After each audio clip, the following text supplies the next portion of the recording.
Hey guys, welcome to Chris Mack. So a couple of months ago, I was reading an article on Motor Trend where it compared 4 affordable performance vehicles. One was a Veloster N, a Mark 8 Volkswagen GTI, and of course you got the GR86 / Subaru BRZ.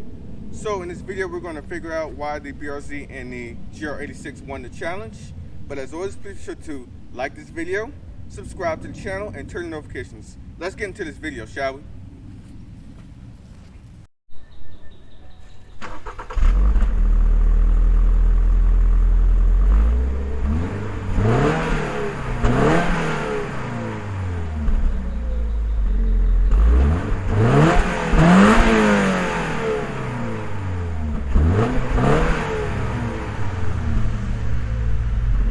Looking on the outside of the 2022 GR86, this is your key fob right here. It is a newer Toyota design. You have your unlock, which is the Toyota logo, your lock up top, as well as a panic button with trunk release. I do like the design of the key fob. It is new and improved for the second generation GR86. Now you can see on the outside, this one is priced at around $30,000. This is a base automatic GR86, and of course you can get a premium trim. So I'm gonna show you guys a couple of differences between this and a premium trim. But looking up front, this is a bread exterior color, which is a $425 option. Now you spell it B and then red. That kind of makes me hungry though. I'm thinking of getting a ham sandwich after this review. But back to the exterior of the GR86, you see you have full LED lighting up front, LED turn signals with LED low and high beams with the LED daytime running light, which the C shape around there. GR badging right there. I do like the front fascia of this. This is definitely more angular and has more mature design versus the kind of buggy design of the first generation. Looking at the wheels, you have 215 with Michelin summer tires on 17-inch alloy rims. You have an air vent right there on this side, which is functional, cooling the brakes. You have keyless entry for the front door handles. I do like the black mirror caps, so there's a nice touch. Coming around back, you can see the rear of I said BRZ, the GR86. Now, of course, this does share a platform with the Subaru BRZ. Has full LED lighting for the turn signals, brake lights. You got halogen reverse lights down there. Does have a nice dual exhaust setup right there, which is a nice touch. GR86 badging. Does have a backup camera, as well as a power trunk lid. Now, one thing to point out with the automatic transmission, you do get a couple of options for the $1,075 upcharge. You get the addition of the emergency rear braking. You get adaptive cruise control and lane keeping assist, all included with the automatic transmission as well. Opening the trunk right here, you have 6.6 cubic feet of space, and as you can see right there, you do have all-weather floor mats, and it's pretty much taking up the whole spot right back here. You can put a couple of groceries, or if you have like water jugs or something, you can put it in the back. Now let me show you guys under the hood.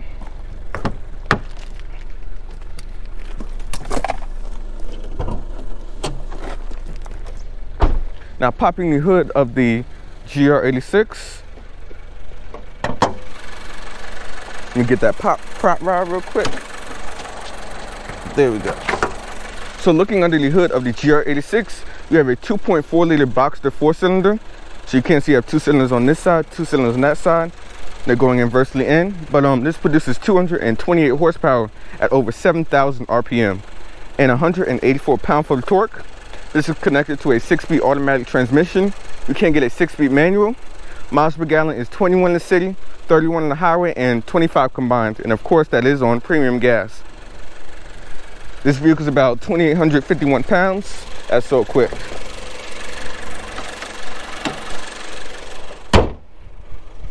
Now let me show you guys the interior of the GR86. You have your window controls on this side. They are automatic. Mirror controls with your lock and unlock. You do have full manual seat adjustments. This does have a cloth interior. Here's a look to the back seats, which obviously aren't usable for adults or anybody of any sort. Hopping in, there's a low seating position. I do like the stitching right here on the door panel, so that is a nice touch. We have your dimmer controls right there on this side with your trunk release. light controls on this stock with your wipe controls on that stock. Looking at the steering wheel, of course, with the automatic, you do get paddle shifters. You do have your different telematic displays on this side. Toggle through your different radio stations and etc. Voice commands, phone. And on this side, you can control the 7-inch display right there. So you can toggle through right there. Lap timer, G-forces, as well as power band. If you go that way, you can see you have your radio presets. You have your cruise control, of course. Lane departure, rear cross traffic, parking sensors for the rear. Tire pressure, and etc. And of course, you get battery charge, which is a nice touch. Over here, you control your adaptive cruise control features right there, using this for your following distance, and this is how you set the adaptive cruise control right there. It's kind of a old school stock right there. I do like the gauge cluster, it is pretty nice. Now looking right here in the center console, you can see that you do have your various different other features in the 8-inch display right here. I do like the GR inscribed push button start right there. That is a nice touch. This is an 8-inch display right there. So you hit that for your home. You can see it's very similar to like the Subaru design. Touchscreen is pretty cool. You have your radio functions. It's very easy to use. Sirius XM, AM, FM radio. You hit home if you need to go back. You got your media sources. So we are going to try plugging up my phone to that through the USB port right here in the center console. All right, we plugged up. I do wish the USB port was right there in the center console to make things a little bit easier, but we are going to go ahead and check out the Apple CarPlay connectivity real quick. It does also have Android Auto as well, but we're going to try a quick audio test to see how good it is.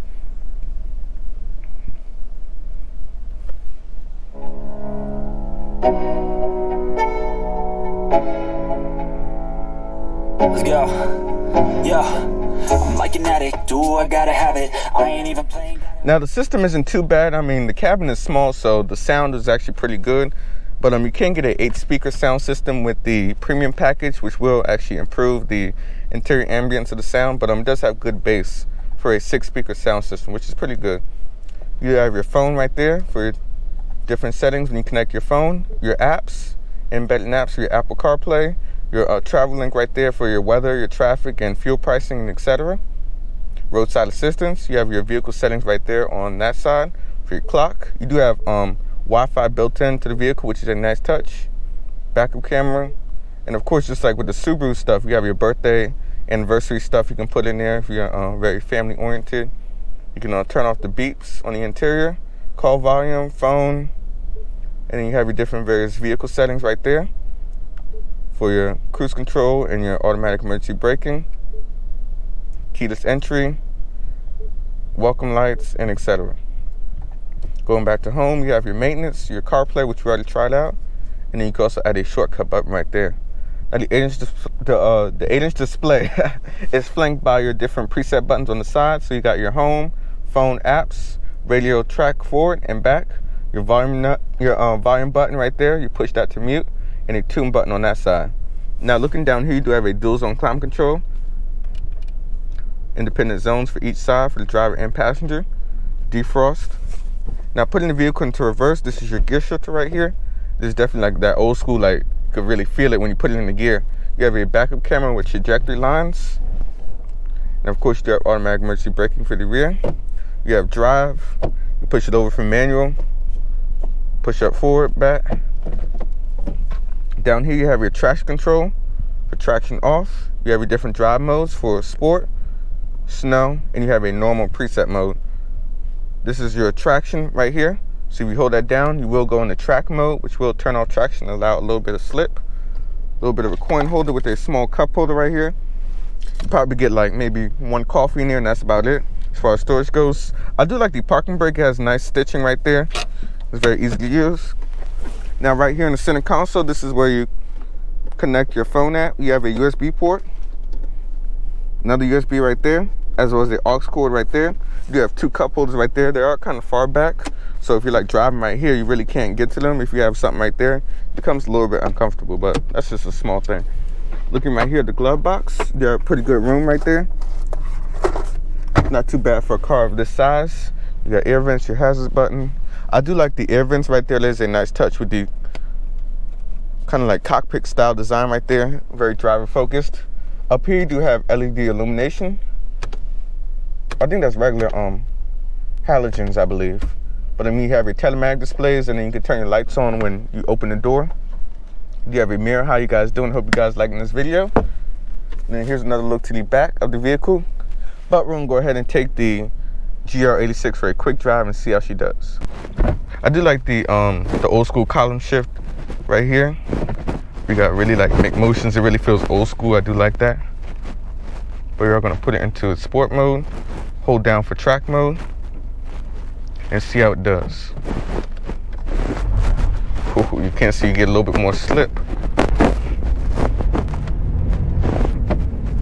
Maybe I should leave it in.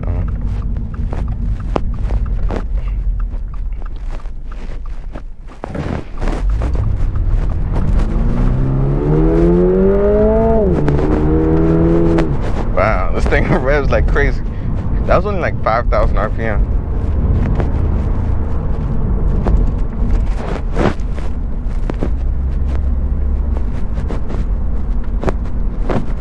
Now, of course, when you put the vehicle into its normal setting, you will feel that the vehicle on the 6-speed automatic just shifts smoothly. And of course, it is a proven transmission, so it is very robust. And you see, of course, you got the lane departure warning going off right there. You do have your cruise control settings right there.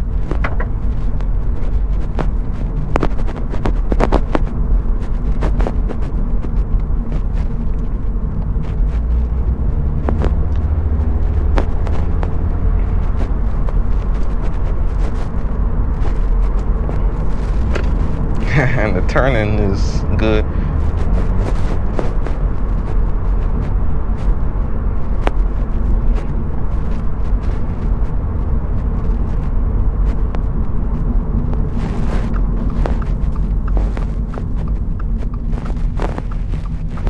Alright, we are going to go ahead and flip her back around and switch her into its performance mode. Ooh, you don't want to hit that? Here, let's go up here and make a U-turn. Check out the turn radius. Vehicle's about 167 inches long from nose to tail. Oh yeah, that air feels good. Oh look, it's like a DeLorean, like Back to the Future. Sweet. I do like the turning radius. It is very tight and responsive. But we're gonna go ahead and put it into its sport mode. But we're gonna hold it down and put it into its track mode. Sure, got a good view for you guys. But I do like the displays though in the track setting.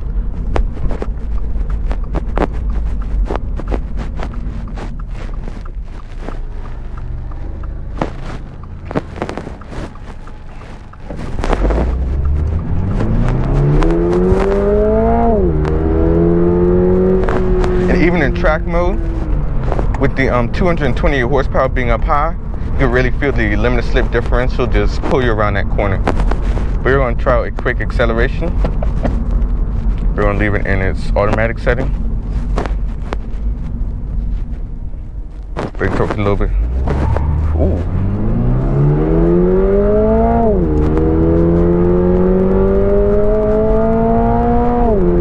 Whoa. This thing's a screamer. It really is.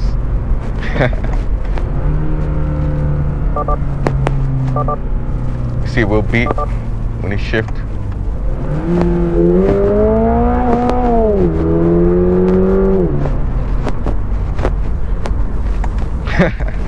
Now of course you see you have a shift light up there where the gear shifter is, letting you know when to shift.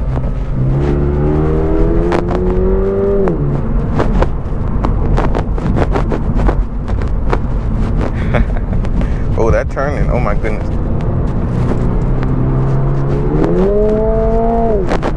Oh my goodness. I have to say the turn-in on this car right here is just awesome.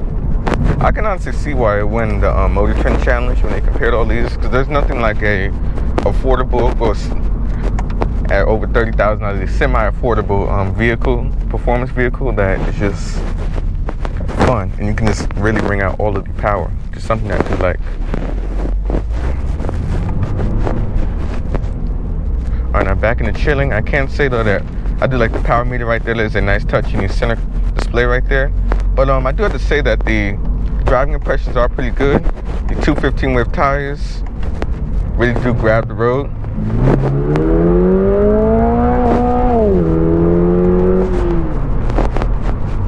Now I'm gonna be honest, I don't really like all of the sound on the interior with the like fake engine noise. It is okay, but oh yeah, that turning.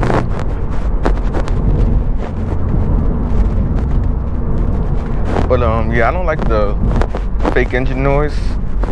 It's a little bit too much for my taste, but probably sounds pretty good like over video, but that's all I can really say. Now speaking of the visibility out the front, rear, and the sides, it is pretty good. I can see very clearly out the side mirrors. See the hips right there on the back. Looks oh so good.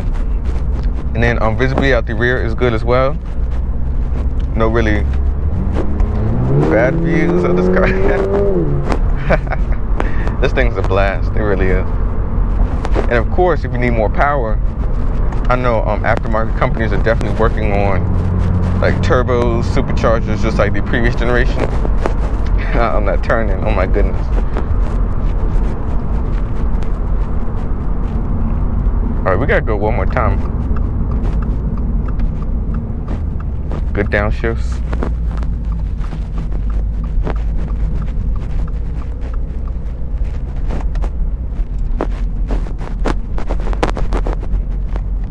Now, of course, miles per gallon is rated at 21 city and 31 highway, or 25 combined. And of course, that is on premium gas. Mind you, this does have a 13-gallon tank. So you will kind of feel it just a little bit with the gas prices still. But I have to say, this car is just awesome, man. Got the G-force meter and all that in the center display.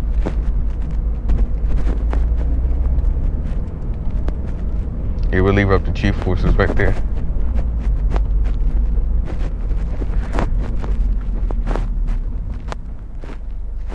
Someone got a Jaguar. All right, let's go. You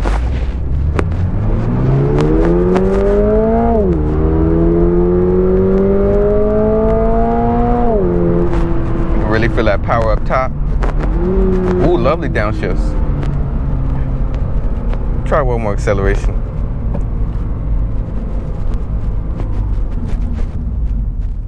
Here we're just gonna floor it.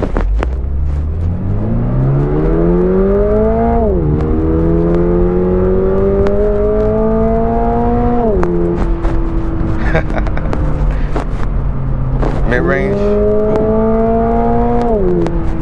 Oh my goodness. And this car is just fun, man. It really is. This is proof that you don't need to have a whole bunch of power to have fun. You can just hit your favorite back road. There's lane departure going off again, but you can hit your favorite back road and just enjoy it. You really gotta pave this. But turn in is, oh yeah.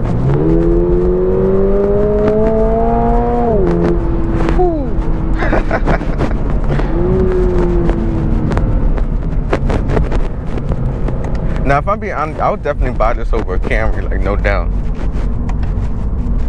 If it was me spending $30,000 for a Toyota, I would definitely get the enthusiast option.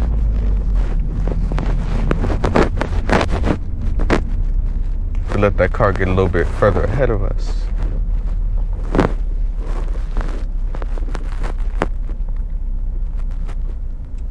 Okay, we'll be back in a second so we can do one more final approach. Alright, we're going to go ahead and go into GR86. Now we are going to use manual mode.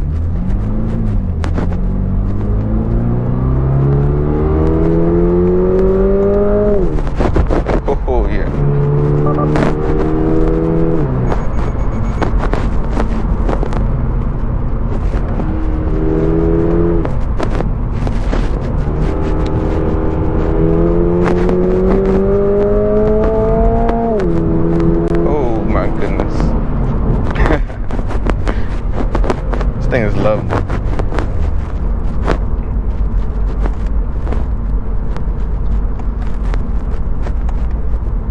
Now, obviously, you can say though, as we wrap up this video, obviously you got a GTI Veloster Inner faster, but there's nothing like the mechanical grip of a rear-wheel drive sports car, especially one for $30,000.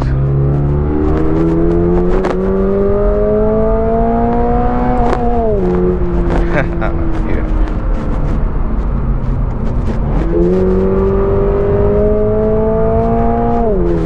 Oh yeah. But as we wrap up this video, what I have to say about the GR86, we're gonna go ahead and put it back into its normal mode. But I do like it. It has plenty of performance, and especially like with aftermarket support. Now, of course, you can put the previous generation exhaust on if you want a little bit more noise, and you can pull out the fake engine noise if you don't want that. But other than that, that's basically about it. That's all I can say about the GR86. Drives good, it feels good. And if you want like performance that you can use on a everyday basis, this is the perfect vehicle for you. And of course, you do have the twin to this vehicle, the Subaru BRZ, which is also an option as well if you want that. But that is going to wrap up my video on the GR86, and I'll see you guys in the next one. As always, please be sure to like this video, subscribe to the channel, and turn on notifications. This is Chris signing out.